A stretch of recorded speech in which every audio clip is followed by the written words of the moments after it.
আজকে সম্পূর্ণ ভিডিও জুড়ে থাকবে কারা অধিদপ্তর কারারক্ষী ও মহিলা কারারক্ষী যে পরীক্ষাটি দিয়েছেন ওই পরীক্ষার রেজাল্ট সংক্রান্ত সকল কিছু, রেজাল্ট কত তারিখ প্রকাশিত হতে যাচ্ছে এবং কি কারারক্ষী ও মহিলা কারারক্ষী যে চাকরিটা রয়েছে, চাকরিটা নিতে হলে কত লক্ষ টাকা ঘুষ দিতে হয়, কত লক্ষ টাকা প্রয়োজন, আপনার যদি টাকা না থাকে তাহলে কি চাকরি হবে, A to Z সম্পর্কে বিস্তারিত জানাবো। এবং কি আপনারা যে লিখিত পরীক্ষা দিয়েছেন ওই পরীক্ষা রেজাল্ট কত তারিখ প্রকাশিত হবে, রেজাল্টটি প্রকাশের সাথে সাথে আমার চ্যানেলে আপলোড দিব। আপনি যদি সবার আগে রেজাল্টটি পেতে চান অবশ্যই চ্যানেলটি সাবস্ক্রাইব করে পাশে থাকলে সবার আগে আপনার কাছে নোটিফিকেশন চলে যাবে, আপনারা খোঁজে বাইর করতে হবে না, সকল কিছু আপনি সবার আগে পেয়ে যাবেন। তাই অবশ্যই চ্যানেলটি সাবস্ক্রাইব করে পাশে থাকবেন। একটি রিকোয়েস্ট, দেখেন আমার কিন্তু এখান থেকে যে অনেক টাকা আর্ন হচ্ছে এমন না, আমি অনেক টাকা ইনকাম করতেছি এমন না, শুধু আপনাদের সুবিধার্থে কিছু তথ্য নিয়ে হাজির হয়ে আপনাদেরকে জানানোর চেষ্টা করি।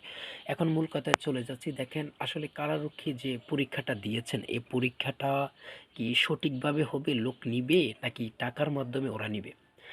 আমি সর্বপ্রথম একটা কথাই বলবো যে এখানে সম্পূর্ণ সঠিকভাবে হয়ে থাকে, সার্কুলার যে নিয়োগটা সঠিকভাবে চূড়ান্ত প্রার্থীরা হয়ে থাকে, যাদের পরীক্ষা ভালো করেন এবং কি ভাইভাতে ভালো করেন তারা অবশ্যই চাকরিটা পেয়ে থাকেন। অনেকে বলে যায় এই পরীক্ষা যে দিয়েছি এই চাকরিটা নিতে 5 লাখ 10 লাখ 15 লাখ টাকা লাগে, আসলে কথাটা মিথ্যা। দেখেন আপনার পাশে যারা রয়েছে, অনেক ভাই রয়েছে, অনেকে সরকারি চাকরি করতেছে, বিভিন্ন সৈনিকে কাজ করতেছে, কারারক্ষীতে অনেকে চাকরি করতেছে, কিন্তু আপনি ওদের কাছ থেকে খবর নিয়ে দেখেন আসলে কি এই যে চাকরিটা পেয়েছে ওরা কি টাকা লেগেছে কিনা। ভাই ওরা তো বলবে না সঠিকটা, ওরা তো আপনার মতো ছিল, কোনো লোক ছিল না। আপনি দেখবেন একটা গরিব ঘরের ছেলেও পড়ালেখা ভালো, সব কিছু ভালো, ওর চাকরি হয়ে গেছে, তাহলে কি ওকে অন্যজনে চাকরি দিয়েছে? নো। বাংলাদেশ গভর্নমেন্ট যে সম্পূর্ণ হালালভাবে তারা লোক নিচ্ছে, তবে কিছু কিছু ক্ষেত্রে কিছু সংখ্যক লোক যে সুষ্ঠুভাবে হয় তেমন না। অনেকগুলো পদ দেখেন, এখানে যদি কারারক্ষীতে যদি 350 জন লোক নেওয়া হয়, এখানে কমপক্ষে 50 জন একটু সমস্যা হয়ে বা বিভিন্ন ক্যাপাসিটির মাধ্যমে যেতে পারে, এটা বলতে পারেন। কিন্তু সব যে আপনার টাকার মাধ্যমে হবে এটা এমন না।